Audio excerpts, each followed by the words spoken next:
Hello, everybody. How are you? How is everything in your world? It's the day after Christmas. We're down here in San Diego. It pounded rain all morning. You can see the wet streets and the water flowing down the gutters there. But since we're down here, I thought we'd take an opportunity to do some community spotlight videos that are so popular on this channel. And in this video, we're going to talk about La Mesa. Now, La Mesa, of course, is a Spanish word that means the table.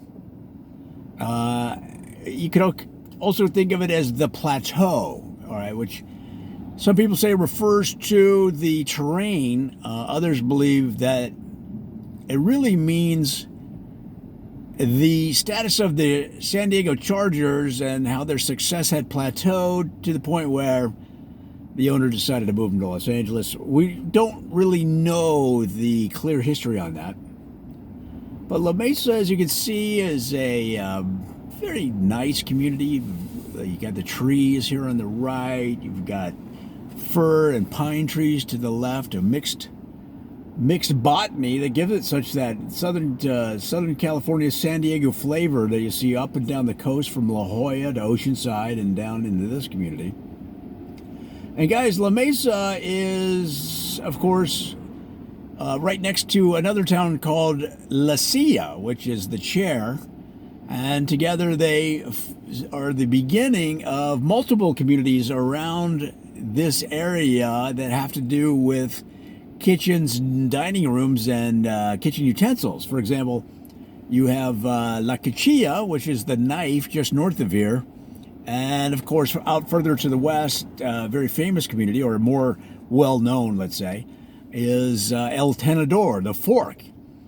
And it just started a trend that they continued, and it just is a neat community connection that is especially appropriate during salad days, where the first week in July every year, all of those communities that have that kitchen connection all hook up and they do a big parade that goes from one city to the other. And what's unique about that parade, since it is a 45-mile parade, is the floats will actually change the outside of the float to reflect the community they're in. So when they're parading through La Mesa, there's tables all over those different floats. And once they hit El Tenedor, the fork, they bring out the forks and so on. And that is really a crowd pleaser.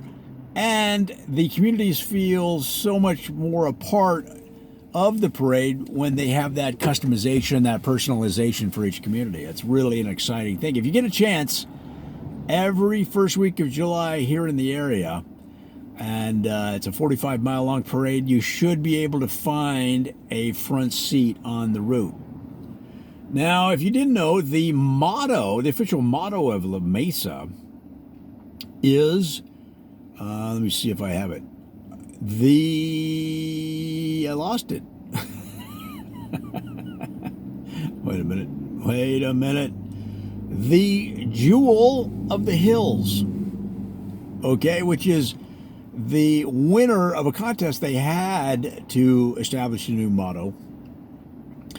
The second place winner was not as appealing.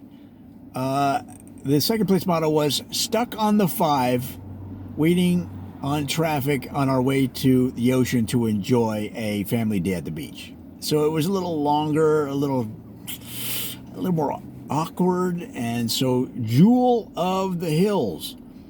Some people say the motto should be La Mesa, small town charm, big city crime, but we don't know. Some people say that. So that is just a quick introduction to La Mesa, which of course was founded in 1869 and then incorporated in February of 1912. So they don't have a city charter. I don't know if it's then an official town, but of course it's such an important part of the community and the fabric of the San Diego area. In fact, there's been 3 mayors of San Diego that came from La Mesa. In 1927, you had the first female mayor of San Diego, Ingrid Mamacita. And Ingrid Mamacita had a German father and a Spanish mother. And as a result, you had the sort of the best feasts at the mayoral office in those days because they blended the best of German and Spanish food together. And a lot of people still talk about their bratwurst tacos to this day. And in fact, there's a couple of delis right around, a couple of restaurants in the downtown area that still sell the bratwurst tacos that she introduced to the city back in those days. So it's really an interesting town. It's such an important building block in the San Diego story. Guys, we're going to have so much more on La Mesa in the future. The famous people that came from La Mesa, movies and songs that are based on La Mesa. We'll talk about the secret La Mesa handshake in case you want to move here. You're going to know that. You're going to have to know that to be part of the local community, to be accepted by the locals. Come on back. This is just a quick intro, and we'll see you then.